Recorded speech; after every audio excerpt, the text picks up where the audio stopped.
안녕하세요, 가치현입니다. 6월 26일 목요일 국내 시장이 마감되었습니다. 자, 오늘은 모처럼 코스피 코스닥의 흐름이 굉장히 좋지 못했습니다. 물론 종가상으로 볼 때는 코스피는 마이너스 0.9%로 굉장히라는 표현보다는 다소 좋지 못했다, 이렇게도 볼 수 있을 거예요. 그렇지만 장중의 시장 흐름을 보면 오전장하고 오후장하고 완전히 시장 흐름이 나뉜 것을 볼 수가 있습니다. 그래서 오전장이 시장에 많이 빠졌었고 그거를 조금 만회했었다, 이렇게 시장을 바라보시면 좋을 것 같습니다. 그리고 코스닥도 굉장히 비슷한 흐름이었습니다. 오늘 마이너스 1.3%로 마무리되었죠. 그리고 코스피 상위 종목들을 보면 오늘 눈에 띄는 것은 하이닉스하고 또 방산 관련주, 이쪽이 두드러지는 상승이 나왔고 그 외에는 많은 업종들의 시장 흐름이 좋지 못했습니다. 특히 최근에 정책주 있죠? AI 정책주, 이쪽의 낙폭이 가장 크게 나왔습니다. 또 코스닥도 전반적으로 흐름이 좋지 못했지만 그래도 코스피보다는 그렇게 등락이 심하지는 않은 것 같습니다. 그리고 코스피의 수급을 보면 오늘도 다시 한번 기관과 외국인의 양매도가 나왔고 이틀 연속으로 수급이 참 좋지 못한 것 같습니다. 그리고 코스닥도 어제하고 굉장히 비슷했죠. 여기는 외국인의 대량 순매도가 나왔습니다. 그리고 삼성전자, 오늘 그나마 간신히 6만원을 지켰지만 기관과 외국인의 양매도가 있었고요. 반대로 SK하이닉스는 빨간불이 들어왔습니다. 여기는 기관에서만 나홀로 순매도가 났었네요. 그리고 오늘 한 차례 급락이 나왔던 네이버, 오늘은 기관과 외국인의 양매도가 나왔습니다. 기관 쪽에서는 그동안 순매수가 들어왔었다면 오늘은 모처럼 순매도가 630억 정도 찍혀 있고요. 그리고 카카오도 마찬가지로 오늘은 기관과 외국인의 많은 순매도가 나왔습니다. 그럼 이어서 주체별 매매 동향에 대해서 살펴보도록 하겠습니다. 6월 26일 외국인이 가장 많이 매수한 종목은 삼성전자 우선주, SK하이닉스, 한정기술, 한국조선해양, 삼성 SDS, 이렇게 순서대로 매수했고, 이어서 기관은 한국전력, SK스퀘어, 신한지주, LG화학, 하나에어로스페이스, 이렇게 순서대로 매수했습니다. 이어서 해외 증시를 보겠습니다. 어제는 사실 미국 증시는 그렇게 나쁜 흐름은 아니었습니다. 나스닥은 0.3% 다시 한 번에 빨간불이 들어왔고 이 정도면 거의 2만 포인트라고 볼 수가 있겠죠. 그리고 S&P500은 전날과 비슷했었고 다우지수도 살짝 파란불이 들어왔지만 마이너스 0.2%면 보합이라고 볼 수 있습니다. 그리고 반도체는 0.9%의 상승과 함께 그래도 시장 대비 가장 흐름이 좋았던 것 같습니다. 그래서 오늘도 코스피 코스닥이 좋지 못한 시장 흐름인데도 몇 개의 특히 HBM 반도체 관련주 있죠? 하이닉스, 한미반도체, 또 이수페타시스, 이런 종목들은 시장 대비 굉장히 좋은 선방을 보여주었습니다. 그리고 지금 아시아 증시를 보면 일본 증시는 1.3%의 상승이 나오고 있고 대만도 빨간불이 들어오고 있습니다. 그리고 중국 증시도 빨간불이 들어오고 있죠. 자, 그래서 종합적으로 오늘 시장 흐름을 보면 전날 미국 시장도 나쁘지 않았었고 또 지금 동시간에 열리고 있는 아시아 증시, 시장 흐름이 대체적으로 좋단 말이에요. 하지만 코스피는 오랜만에 파란불이 들어오고 있고 또 지금 촬영 시점이 1시 반쯤 되었거든요. 장중한 때는 코스피가 거의 3% 가까이 급락이 나오기도 했습니다. 그래서 제가 최근에 주도주가 바뀌나? 이런 질문을 던진 적이 있었습니다. 그런데 오늘 시장 흐름을 보면서도 확실히 주도주가 바뀌었다고는 볼 수는 없습니다. 하지만 사실상 한 달 동안 시장 흐름이 너무나 좋았다면 오늘처럼 이런 급락장 언제든지 충분히 나올 수 있는 시점이라는 것을 말씀드리겠습니다. 그래서 흔히 이런 말들이 있잖아요. 안전불감증, 이런 말들 들어보셨을 겁니다. 한두 번 정도 우리가 매뉴얼과 다른 방향으로 간다고 해도 그게 굉장히 부정적인 성과를 내진 않을 거예요.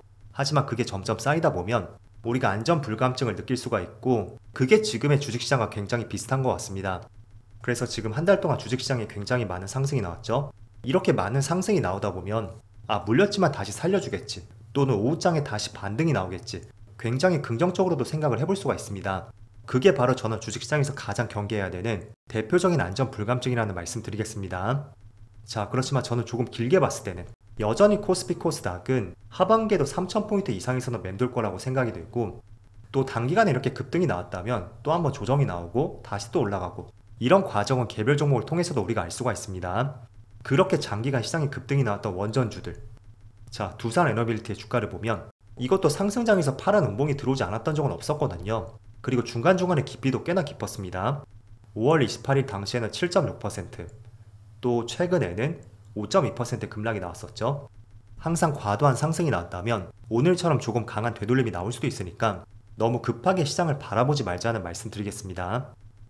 자, 그리고는 시장 흐름을 보면 오늘처럼 좋지 못한 시장에서 그나마 반도체 관련주, 이쪽이 그래도 중심을 잡고 있는 것 같습니다. 물론 삼성전자는 파란불이 들어오고 있습니다. 다만 엔비디아 관련주, HBM 관련주죠. 이쪽은 여전히 시장 대비 빨간불을 보여주더라고요. 뭐 대표적으로 SK 하이닉스라든지 또 오랜만에 한미반도체 그리고 이수페타시스까지 이런 종목들은 시장 대비 굉장히 좋은 흐름이 있었고, 또 추가적인 뉴스를 보면 나토에서 2035년까지 국방비를 GDP 대비 5%까지 올리기로 합의를 했습니다. 그래서 이 경우에는 방산 관련주들 최근에 약간은 부담스러운 움직임이 나오기도 하지만 여전히 기대감을 가질 수 있는 재료가 계속 나오는 것 같고요. 또 추가적인 기사를 보면 또 나토 정상회의에서 트럼프와 젤렌스키가 회동을 했다는 뉴스도 있습니다. 그래서 아마도 휴전 논의를 했을 텐데, 이런 부분이 만약에 시장에 반등이 나온다면 우크라이나 재건 관련주 쪽으로도 온기가 확산될 가능성이 있는 뉴스인 것 같습니다. 그래서 오늘은 제가 세 가지 뉴스를 꼽아봤는데, 첫 번째로 엔비디아의 신고가 경신, 그리고 국방비 증액 합의, 또 마지막으로 우크라이나의 휴전 논의, 이런 기사들은 계속 팔로우 해보세요. 자, 오늘은 사실상 코스피 코스닥의 시장 흐름이 좋지 못하다 보니까 그동안 정말로 강했던 업종들, 대부분의 업종들이 굉장히 큰 파란 운봉이 들어오고 있습니다. 자, 그런데 이럴 때일수록 우리가 중심을 잡아줄 수 있는 것은 저는 개인적으로 실적이라고 생각이 돼요. 뭐 실적은 별로 좋지 않지만 여러가지 테마라든지 또 순간의 재료에 따라서 주가가 급등이 나오기도 합니다. 하지만 이러한 흐름의 연속성은 저는 제한이 있다고 생각이 되고, 결국에는 주가를 장기적으로 끌어올리기 위해서는 당연히 재료와 테마도 있어야 되겠죠. 그리고 기초 체력이 될 수 있는 실적 베이스, 저는 이 실적이 정말로 중요하다고 생각이 됩니다. 그래서 여러분들이 오늘 주가에 급락이 나오는 업종들이 많이 보일 텐데, 한 번쯤은 내가 지금 투자하고 있는 종목, 그 종목의 실적은 어떠한지 한번 체크를 해보셨으면 좋겠고요. 제가 실적을 강조하는 것은 이제 다음 주부터는 2분기 실적 발표가 시작이 돼요. 지금 많은 종목들이 6월 한 달 동안의 시장 흐름이 굉장히 좋았잖아요. 그럼 그 좋았던 흐름에 대해서 실적이 어느 정도 증명을 해줘야지 그때 또 2차 상승이라든지 주가가 빠지지 않는 그런 흐름들이 만들어질 수가 있습니다. 그리고 또 시장은 뭐 코스피가 3,500을 갈 것이다, 또는 4,000, 또 그 이상 5,000을 바라보는 분들도 계시죠. 그렇게 위해서는 우리가 재료와 수급만 가지고는 주가의 상승을 논하기에는 어렵다는 거죠. 그래서 분명히 실적이 베이스가 돼야 되고, 앞으로도 실적이 정말로 좋아질 수 있는지 이런 부분을 꼭 한번 살펴보시면 좋을 것 같습니다. 그래서 실적을 우리가 검색을 통해서도 알 수가 있는데, 여기 재무 차트 있죠. 이 추세를 통해서도 우리가 한번 가늠해 볼 수가 있습니다. 물론 여기 재무 차트는 약간 후행성 차트예요. 지금 표시된 건 1분기까지 표시가 되어 있고 2분기 실적이라든지 3분기, 그건 우리가 검색을 통해서 추정을 해볼 수가 있습니다. 자, 그런데 최근에 제가 스테이블 코인 관련주들, 그리고 정부 정책 수혜주들, 특히 AI 관련주를 굉장히 강조를 해드리고 있잖아요. 대표적으로 제가 네이버를 한번 관심 있게 보자는 말씀을 드리고 있는데, 자, 네이버의 실적을 한번 살펴보겠습니다. 자, 상단이 네이버 영업이익이고 그 밑에는 매출액, 또 그 밑에는 PBR이고요. 제일 밑에는 BPS입니다. 자, 그런데 이재명 정부에서는 지금 증시 활성화를 위해서 대표적으로 상법 개정안을 꺼내들고 있잖아요.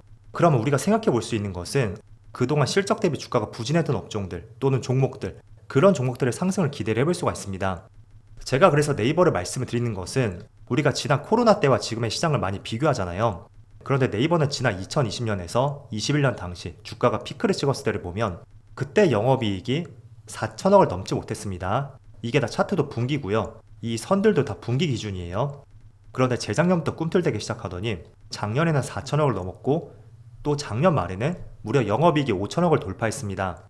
또 그에 따라 매출액도 계속 증가하고 있고, 또 제일 하단 BPS를 보시면 이거는 매출과 영업이익에 따라서 그 수치가 올라가거든요.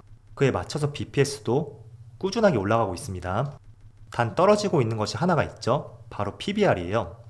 자, 그런데 PBR이라는 것은 흔히 멀티플이라고 할 수가 있는데, 이게 높을수록 기대치가 높다고 할 수가 있습니다. 그래서 정말 쉽게 예시를 표현한다면 우리가 강남에 있는 아파트하고 또 지방 소도시에 있는 아파트, 일반적으로 건축 자재 가격은 비슷할 겁니다. 그렇지만 집값의 차이는 크게 차이가 나죠. 즉 강남의 아파트는 PBR이 높다, 반면에 지방 소도시 아파트는 PBR이 낮다. 그렇게 이해를 하시면 조금은 편할 수가 있습니다. 그런데 지금 이 종목의 PBR을 보면 과거 코로나 당시에는 최고치는 6.19배까지 올라갔어요. 그런데 지금은 1.1배밖에 되지 않죠. 제가 실시간으로 네이버에서 한번 검색을 해보니까 1.4배까지 올라왔더라고요. 그리고 BPS는 지난 분기와 비슷합니다. 반면에 우리가 비슷한 업종으로 보고 있는 카카오 있죠. 이 종목의 PBR을 보면 최근에 반등이 나오기 전에는 1.67배, 지금은 약 2.45배인가요? 그 정도까지 올라왔더라고요. 자, 그래서 오늘 기준으로 보면 지금 네이버의 PBR은 1.47배이고 카카오는 2.68배까지 올라왔습니다. 그리고 반도체도 한번 볼까요? 하이닉스는 2.49배죠. 반면에 삼성전자는 1배입니다. 자, 그렇기 때문에 최근에 네이버를 바라보는 관점에서 보면 영업이익은 코로나 직전보다 올라와 있죠. 다만 기대치, PBR이 많이 떨어졌다는 것은 최근에 정부에서 AI를 키우겠다는 기대감이 반영이 된다면 이 PBR은 다시 올라갈 수밖에 없겠죠. 그럼 최소한 2배 내지는 카카오가 2.4배였나요? 그 정도까지만 올라온다고 해도 BPS 곱하기 PBR이 주가거든요. 지금 BPS가 172,000원이죠. 그럼 계산기를 꺼내보겠습니다. 172,000원 곱하기 최소한 PBR이 카카오까지는 아니더라도 우리가 2배까지만 올라온다고 해도 여기서 기대를 해볼 수 있는 주가는 34만원이 나옵니다. 그래서 PBR이 2배까지 가지 못할 이유는 없거든요. 왜냐하면 과거 전성기에 6배 이상도 갔었고 또 주가가 급락하던 그 초기에도 PBR은 2배 이상을 넘겼습니다. 그리고 카카오는 뭐 2.4배까지 올라왔으니까 여러가지 성장주들을 봤을 때는 2배 이상을 보는 것도 그렇게 높은 수준은 아닐 수가 있습니다. 때문에 제가 네이버를 긍정적으로 보고 이렇게 말씀드리는 것은 어쨌든 실적이 좋다는 거죠. 제가 중반쯤에 말씀드렸죠. 이 실적이라는 것은 종목에 대한 기초 체력이 될 수 있다. 이 점을 말씀드렸던 것이고 제가 어떤 의미에서 이런 설명을 드리고 있는지 조금은 여러분들에게 참조가 되었으면 좋겠습니다. 자, 그렇지만 오늘 지수의 흐름 보셨죠? 아무리 업황과 실적이 좋은 종목이 있다고 해도 시장이 좋지 못하다면 그 안에서 올라가기에는 굉장히 힘들 수가 있습니다. 때문에 지금은 코스피가 3000포인트를 돌파했고 또 RSI 지표를 볼 때도 과열권이잖아요. 때문에 항상 시장 흐름을 잘 참조해 보시면서 비중 조절과 여러가지 전략들을 세우는 것은 필수적인 선택이라는 말씀을 드리겠습니다. 자, 그럼 오늘 시장은 정말로 쉽지 않은 시장이었는데 모두 늦은 시간까지 수고 많으셨고요. 저는 내일 영상에서 다시 찾아뵙도록 하겠습니다. 그럼 즐거운 저녁 되세요. 감사합니다.